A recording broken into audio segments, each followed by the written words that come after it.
वैद्यकीय निदानाचा विचार केला ना, तर तिथे एक प्रकारची अ, कमालीची अचूकता असते. हं. म्हणजे बघा, एखाद्या इंजिनिअरिंग सारखी. हो, अगदी ब्लॅक अँड व्हाईट. एक्झॅक्टली. हाड मोडलं असेल तर एक्सरे काढल्यावर तिथे एक पांढरी तुटलेली रेष अगदी स्पष्ट दिसते. हो. डॉक्टर फक्त बोट ठेवून सांगतात की इथे प्रॉब्लेम आहे. आणि यावर हा उपाय आहे. गोष्टी डोळ्यांनी दिसल्या आणि त्यांचं वर्गीकरण करता आलं, की माणसाला एक प्रकारचा दिलासा मिळतो. खरंय, पण हा दिलासा फक्त शरीरशास्त्रापुरताच मर्यादित राहतो नाही का? हो ना, कारण जेव्हा आपण मुलांचा विकास किंवा त्यांच्या बालमानसशास्त्राच्या जगात प्रवेश करतो, तेव्हा अचानक ती एक्स-रे मशीन काम करेनाशी होते. अरे बापरे, तिथे सगळेच रंग धुसर होतात. अगदी. तिथे सर्व काही अत्यंत गुंतागुंतीचं असतं. विशेषतः जेव्हा विषय मुलांच्या जेवणाच्या सवयींचा असतो. हो, जेवणाची वेळ म्हणजे आजकाल प्रत्येक घरात एक युद्धच असतं. कसं आहे ना, जेवणाच्या वेळेची मुलांची चिडचिड, त्यांचे नखरे, एका जागी न बसण्याची सवय, यामागे नक्की काय चाललंय हे समजून घेणं कोणत्याही पालकासाठी एका चक्रव्यूहात अडकण्यासारखं असतं. आणि हे चक्रव्यूह आजकाल प्रत्येक घरात पाहायला मिळतं. आजची आपली या डीप डाईव्हची चर्चा याच विषयाभोवती फिरणार आहे. अगदी योग्य विषय निवडलाय आपण आज. हो, कारण घरातील जेवणाचे टेबल हे केवळ अन्नग्रहण करण्याचे किंवा जेवणाची भांडी ठेवण्याचे फर्निचर नसून ते मुलांसाठी आयुष्यातील सर्वात महत्त्वाचे क्लासरूम कसे बनू शकते, हा या चर्चेचा मुख्य गाभा आहे. आणि यावर उपाय शोधताना आपल्याला सर्वात आधी एका मोठ्या अडथळ्याचा विचार करणं भाग आहे. म्हणजे तुम्ही डिजिटल स्क्रीनबद्दल बोलताय का? एक्झॅक्टली. Mobile phone. आजकाल अनेक घरांमध्ये झॉम्बी ईटर ही अवस्था अगदी सामान्य झाली आहे. झॉम्बी ईटर हा शब्दच खूप भयानक वाटतोय मला. म्हणजे मुलं मोबाईल पाहत जेवताना अक्षरशः एका यंत्रासारखी वागतात, त्याला म्हणताय का तुम्ही? हो, तसंच काहीसं. मुलांचे डोळे स्क्रीनवरील वेगाने बदलणाऱ्या कार्टून्सवर किंवा व्हिडिओंवर पूर्णपणे खिळलेले असतात. आणि मग त्यांचं जेवणाकडे लक्षच नसतं. बरोबर. या प्रक्रियेत होतं काय, तर त्यांच्या मेंदूचा आणि शरीराचा संपर्क पूर्णपणे तुटतो.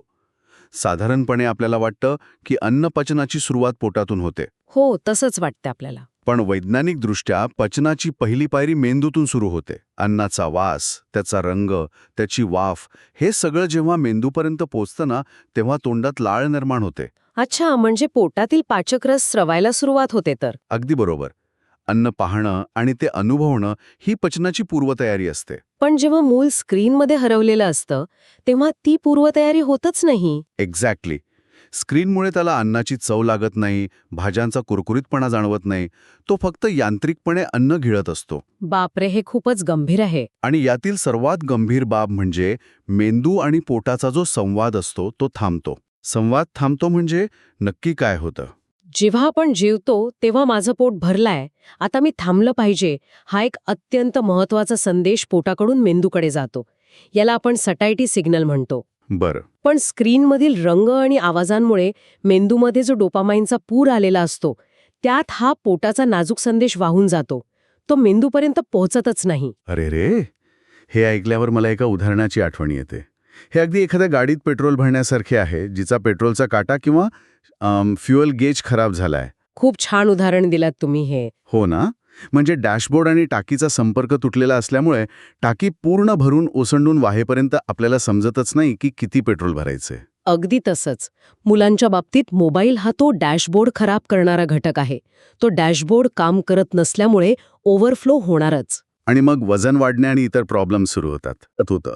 आणि त्याला वारंवार पोटदुखीचा त्रासही होत असेल. हो तर. याचं मूळ कारण जेव्हा शोधलं, तेव्हा समजलं की तो तासनतास स्क्रीनसमोर बसून गरजेपेक्षा दुप्पट अन्न गिळत होता. आणि तेही अजिबात न चावता. अरे बापरे. पचन संस्थेवर पडणारा हा ताण त्याच्या शरीराला आतून पोखरत होता. यावरचा एकमेव आणि अत्यंत कडक उपाय म्हणजे ती स्क्रीन काढून घेणं. पण हे जितकं सोपं वाटतं तितकं ते प्रत्यक्षात नसतं हो. ते तर आहेच. स्क्रीन काढून घेतली की घरात जे युद्ध सुरू होतं ते पालकांसाठी खूप भयानक असतं. सुरुवातीचे 3-4 दिवस मुले भयंकर चिडचिड करतील, आदळआपट करतील किंवा जेवण्यास पूर्णपणे नकार देतील. हो, अनेक पालक याच टप्प्यावर हार मानतात. कारण पालक म्हणून मुलाला उपाशी पाहणं सर्वात कठीण असतं. हा सुरुवातीचा काळ एखाद्या डिटॉक्स प्रक्रियेसारखा असतो का? 100%. हा एक डिजिटल आणि मानसिक डिटॉक्स आहे. जेव्हा तुम्ही पहिल्यांदा मोबाईल काढून घेता, तेव्हा मुले विथड्रॉल सिंड्रोम दाखवतात. म्हणजे त्यांना अन्नापेक्षा मोबाईलचीच जास्त भूक असते. एक्झॅक्टली. ते अन्न नाकारतात कारण त्यांच्या मेंदूला त्या डोपामाइनची सवय झालेली असते. पण इथेच पालकांना खंबीर राहायचं असतं. कसं खंबीर राहायचं? मुलं तर जेवतच नाहीत. कारण निसर्गाचा एक अत्यंत साधा आणि कठोर नियम आहे. कोणतंही निरोगी मूल स्वतःला कधी उपाशी मारत नाही. म्हणजे शेवटी भुकेचाच विजय होतो. अगदी बरोबर. 3 ते 4 दिवसात निसर्ग आपली भूमिका बजावतो. भूक ही जगण्याची अत्यंत आदिम प्रेरणा आहे, ती शेवटी जिंकतेच. आणि मग ते जेवायला लागतात. हो, जेव्हा भुकेचा विजय होतो तेव्हा त्यांची अन्नासोबतची तुटलेली नाळ पुन्हा जोडली जाते. ते ताटातील अन्नाकडे पुन्हा कुतूहलाने पाहू लागतात. हे समजून घेणं पालकांसाठी खूप दिलासादायक आहे की निसर्ग त्यांना उपाशी राहू देणार नाही. हो, फक्त थोडा संयम हवा. पण आता इथे एक दुसरा पेच उभा राहतो. आपण मोबाईल काढून घेतला, मुलांची चिडचिडही 3-4 दिवसांनी शांत झाली. पण आता जेवणाच्या टेबलवर एक भयानक आणि अस्वस्थ करणारी शांतता पसरेल. हो, ती पोकळी निर्माण होतेच. कारण आता स्क्रीन नाहीये. जर ही पोकळी आपण योग्य प्रकारे भरून काढली नाही तर मुलांना पुन्हा मोबाईलची आठवण येईल. या शांततेकडून एका अर्थपूर्ण संवादाकडे कसा प्रवास करायचा? हाच तो टप्पा आहे जिथे जेवणाचं टेबल एका सुरक्षित व्यासपीठामध्ये बदलतं. मुलांना सोबत जेवायला बसवणे आणि त्यांच्याशी संवाद साधणे हीच ती पोकळी भरून काढण्याची सर्वोत्तम पद्धत आहे. म्हणजे एकत्र जेवल्याने खूप फरक पडतो. हो, संशोधनातून असं वारंवार सिद्ध झालं आहे की जी कुटुंबे एकत्र बसून जेवतात आणि गप्पा मारतात त्या मुलांचा शब्दसंग्रह खूप प्रगल्भ असतो. अच्छा, असं का होतं? याचं कारण म्हणजे जेवणाच्या टेबलवर सर्वजण समोरासमोर बसलेले असतात. तिथे आपसुकच इतरांच्या डोळ्यात डोळे घालून बोलण्याची म्हणजेच आय कॉन्टॅक्ट करण्याची सवय लागते. हे तर खूपच छान आहे. आणि संवादासाठी एक अत्यंत सुंदर आणि प्रभावी संकल्पना वापरता येते, ज्याला आपण गुलाब आणि काटा म्हणू शकतो. गुलाब आणि काटा हे नाव खूपच काव्यमय वाटतंय. याचा प्रत्यक्ष वापर कसा करायचा? या पद्धतीत जेवणाच्या टेबलावर प्रत्येकाने अगदी पालकांनीही आपल्या दिवसभरातील एक चांगली गोष्ट सांगायची, ज्याला आपण गुलाब म्हणूया. आणि वाईट गोष्ट म्हणजे काटा. एक्झॅक्टली, एक वाईट किंवा आव्हानात्मक गोष्ट सांगायची, ज्याला आपण काटा म्हणूया. यातून मुले खूप मोकळी होतात. म्हणजे त्यांना वाटते की आपण काहीही बोलू शकतो. हो, एका शिक्षिकेने त्यांच्या अनुभवात श्रुती नावाच्या एका शांत मुलीचं उदाहरण दिलं होतं. तिला स्कूल बसमध्ये काही मुले त्रास द्यायची, पण ती भित्र्या स्वभावाची असल्याने कधीच घरी काही बोलली नाही. अरे रे, मग काय झालं? जेव्हा तिच्या पालकांनी जेवतानाही गुलाब आणि काटा पद्धत सुरू केली तेव्हा सुरुवातीला 2 दिवस ती गप्प राहिली. तिला सवय नसेल ना सांगायची. बरोबर. पण जेव्हा तिने पाहिलं की तिचे वडीलही ऑफिसमधल्या त्यांच्या चुका किंवा अडचणी म्हणजेच त्यांचा काटा सहजपणे सांगत आहेत, तेव्हा तिला सुरक्षित वाटलं. आणि मग तिने स्वतःहून सांगितलं. हो, काटा सांगण्याच्या वेळेस श्रुतीने पहिल्यांदा आपल्या मनावरील ओझे हलके केले. हे खूपच परिणामकारक आहे.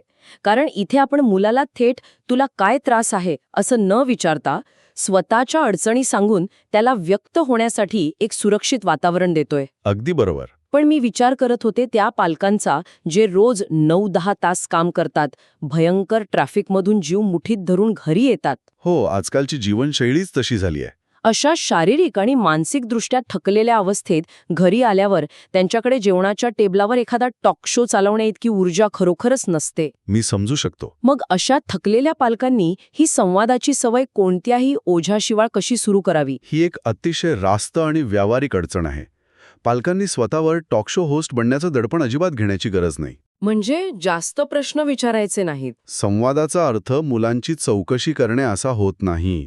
अनेकदा पालक जेवायला बसले की थकेल्या आवाजात विचारतात, आज शाळेत काय शिकवलं किंवा होमवर्क झाला का? हो, हे तर ठरलेले प्रश्न असतात. पण हे बंदिस्त प्रश्न आहेत. यांची उत्तरे मुले फक्त हो किंवा नाही मध्ये देतात आणि विषय तिथेच संपतो. मग त्याऐवजी काय विचारावं? कल्पक पण साधे प्रश्न विचारावेत. जसे की, आज वर्गात तुला कोणाची जागा मिळायला हवी होती आणि का? किंवा जर उद्या शाळेत एक नवीन नियम बनवायचा असेल तर तू कोणता बनवशील? अच्छा, म्हणजे या प्रश्नांना बरोबर किंवा चुकीचं असं उत्तर नसतं. अगदी तसंच. यामुळे मुले विचार करायला लागतात, कल्पनेचे घोडे पळवतात. आणि पालकांनाही उत्तर ऐकताना मजा येत असेल. हो, यावर चर्चा करण्यासाठी पालकांना वेगळी ऊर्जा लागत नाही, फक्त ऐकण्याची तयारी लागते. टेबल हे चौकशीचं केंद्र न राहता विचारांची देवाणघेवाण करण्याचं ठिकाण बनतं. आता आपण संवादातून त्यांना बोलते केले, पण त्यांना टेबलावर खिळवून ठेवण्याचा आणि जेवणाबद्दल जबाबदारीची जाणीव करून देण्याचा आणखी एक टप्पा आहे. हो, तो सहभागाचा टप्पा आहे. आपण संवादाबद्दल बोलतोय, पण प्रत्यक्ष जेवणाच्या प्रक्रियेत त्यांचा सहभाग कसा वाढवायचा? कारण बऱ्याच घरांमध्ये मुले फक्त पाहुण्यांसारखी येऊन बसतात. हां, बालमानसशास्त्राचा एक अत्यंत कळीचा मुद्दा आहे. आपल्या घरांमध्ये एक सर्वसामान्य सवय असते की आपण प्रेमापोटी मुलांसाठी सर्व काही स्वतः करतो. हो, त्यांना जेवण वाढणे, पाणी आणून देणे. त्यांचे सांडलेले अन्न पुसणे, त्यांची ताटे उचलणे. आपण नकळतपणे त्यांना एखाद्या हॉटेलमधल्या VIP पाहुण्यांसारखी वागणूक देतो. खरंय. आणि पाहुण्यांची मानसिकता काय असते? सूप थोडं जरी थंड असलं किंवा भाजीत मीठ कमी असलं तरी ते लगेच तक्रार करतात आणि जेवण संपलं की हात पुसून निघून जातात. म्हणजे आपण स्वतः त्यांना VIP बनवतो आणि मग ते तसे वागतात म्हणून चिडचिडही आपणच करतो. हे थोडं विडंबनच आहे. की पाहिजे. म्हणजे त्यांना घरकामात सहभागी करून घेणं. हो, त्यांना स्टेक होल्डर म्हणजेच भागीदार बनवला पाहिजे. आयुष नावाच्या एका मुलाचं उदाहरण पाहूया. जेव्हा त्याला नुसतं जेवायला बोलवलं जायचं तेव्हा तो टीव्ही समोरून उठायला कंटाळा करायचा. मग त्याच्या आईने काय केलं? तिने पद्धत बदलली आणि म्हणाली, आयुष, आजपासून तू माझा मुख्य मदतनीस आहेस. पाण्याचे जग आणि सर्वांची ताटे टेबलावर मांडण्याची जबाबदारी तुझी. आणि याने खरंच फरक पडला. हो तर, त्याच्या वागण्यात कमालीचा बदल झाला. त्याची देहबोली बदलली. तो ताट चालत ताटे मांडू लागला. ज्या गोष्टीत मुलांनी स्वतः मेहनत घेतलेली असते ती गोष्ट ते कधीच नाकारत नाहीत. अरे वा, यामागे मानसशास्त्रातील IQ इफेक्ट काम करत असावा. IKEA effect? हो, ज्याप्रमाणे आपण दुकानातून तयार फर्निचर आणण्यापेक्षा स्वतःचे कष्ट लावून नट बोल्ट कसून जोडलेल्या फर्निचरची जास्त काळजी घेतो. ते फर्निचर दिसायला ओबडधोबड असलं तरी आपण त्याला अवाजवी महत्त्व देतो. खूपच चपखल उपमा आहे ही. त्याचप्रमाणे स्वतः ताटवाट्या मांडल्यामुळे, पाणी आणून ठेवल्यामुळे मुलांची त्या जेवणात शारीरिक आणि भावनिक गुंतवणूक होते. त्यामुळे त्यांना त्या जेवणाचे मोल अधिक वाटते. अगदी बरोबर. हा IKEA इफेक्ट अन्नाच्या बाबतीत खूप प्रकर्षाने दिसून येतो. जेव्हा ते स्वतः चमचे मांडतात तेव्हा ते मानसिकरित्या जेवणासाठी तयार झालेले असतात. आणि हा लहानसा सहभाग त्यांच्यातील जबाबदारीची भावना जागृत करतो. हो, आणि जेवणाच्या वेळेकडे पाहण्याचा त्यांचा दृष्टिकोन पूर्णपणे बदलून टाकतो. हे खूपच लॉजिकल आहे. मुले टेबलावर बसली, त्यांनी मदतही केली, संवादही सुरू झाला. पण इथे एक मोठा पण आहे. तो कोणता? जेव्हा तुमच्या ताटात एखादी हिरवी पालेभाजी, कारल्याची भाजी किंवा कडक भाकरी येते, तेव्हा मला हे नको, हे जागतिक युद्ध सुरू होतंच. हे युद्ध तर रोजचंच आहे. कितीही मदतनीस बनवलं तरी ताटातली भाजी बघून मुले नाक मुरडतातच. हे युद्ध कसं जिंकायचं? हे युद्ध जिंकण्यासाठी पालकांना आपलं हत्यार बदलावं लागेल. मुले जेव्हा अन्न नाकारतात तेव्हा ते मुद्दाम पालकांना त्रास देण्यासाठी करत नसतात. मग त्यांना ती भाजी का नको असते? लहान मुलांना हिरव्या किंवा वेगळ्या दिसणाऱ्या खडबडीत पदार्थांबद्दल नैसर्गिक शंका आणि भीती असते. याला निओफोबिया म्हणतात. आणि आपण मात्र त्यांना रागवतो. हो, आपण त्यांना नेहमी एकच तुणतुण ऐकवतो, हे खा कारण ते आरोग्यासाठी चांगलं आहे, यात विटामिन्स आहेत. जे त्यांना अजिबात समजत नाही. एक्झॅक्टली. हे वाक्य त्यांच्यासाठी अत्यंत कंटाळवाणं आणि निरर्थक असतं.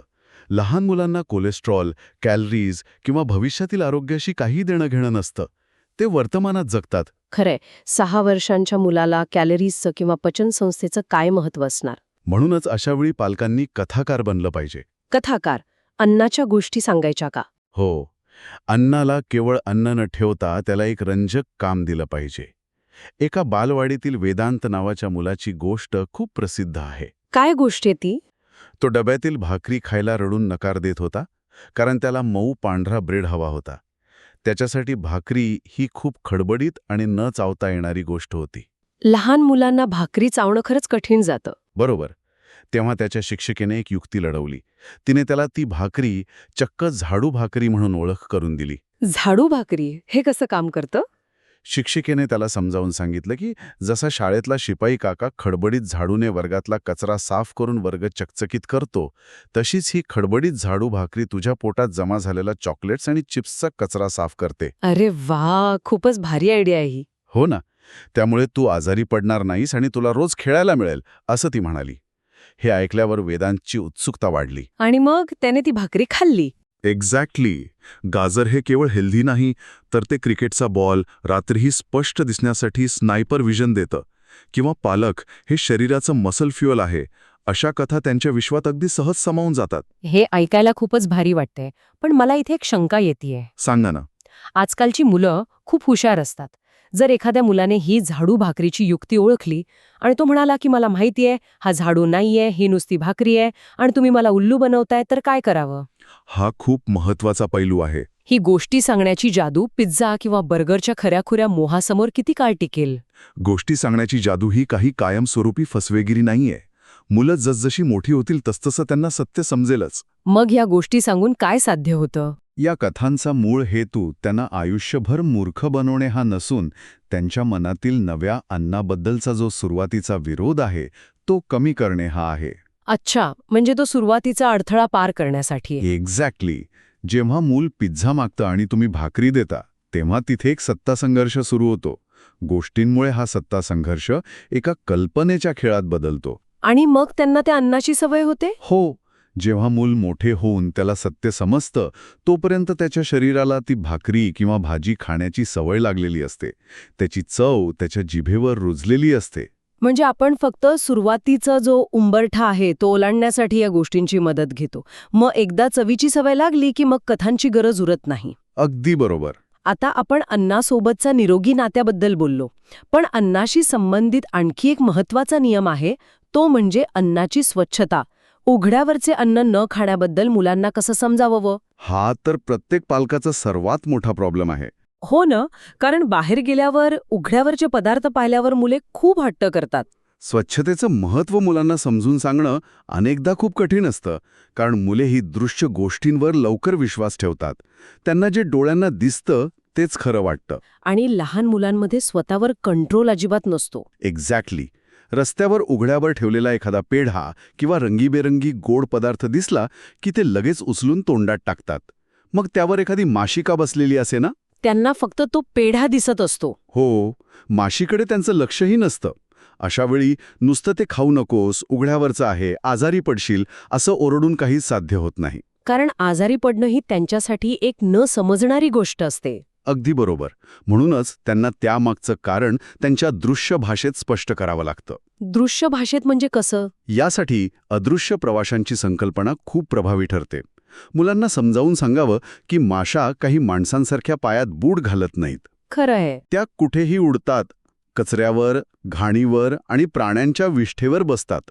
जेव्हा तीच माशी उडून त्या उघड्या पेढ्यावर बसते तेव्हा ती आपल्या पायांना चिकटून आणलेल्या घाणीतील जंतूंना आपल्या पोटात जाण्यासाठी एक फुकटची टॅक्सी देते.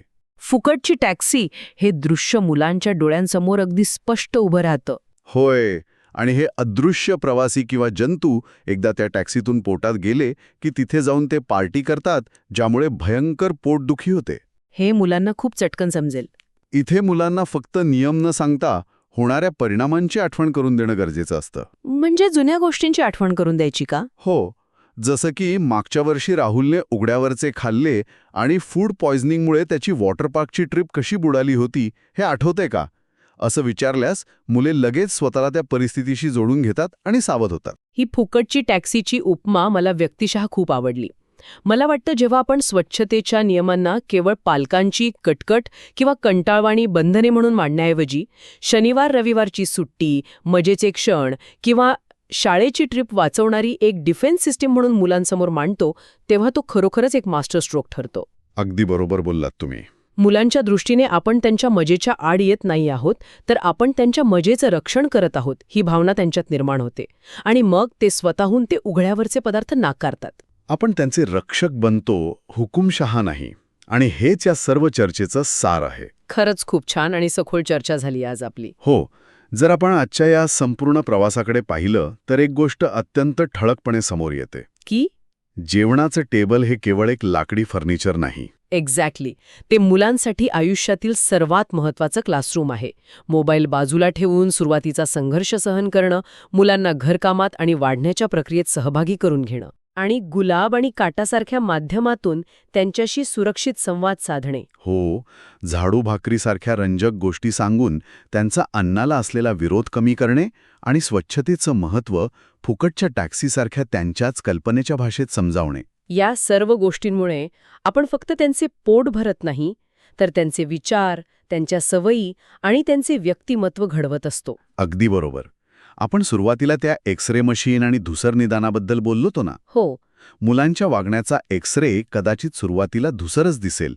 तिथे स्पष्ट रेषा नसतील, पण जर आपण या सर्व पद्धतींचा सातत्याने आणि संयमाने वापर केला तर एक निरोगी, संवादी आणि आनंदी कुटुंबाचं चित्र त्या एक्स-रेमध्ये हळूहळू अगदी स्पष्ट दिसायला लागेल. नक्कीच.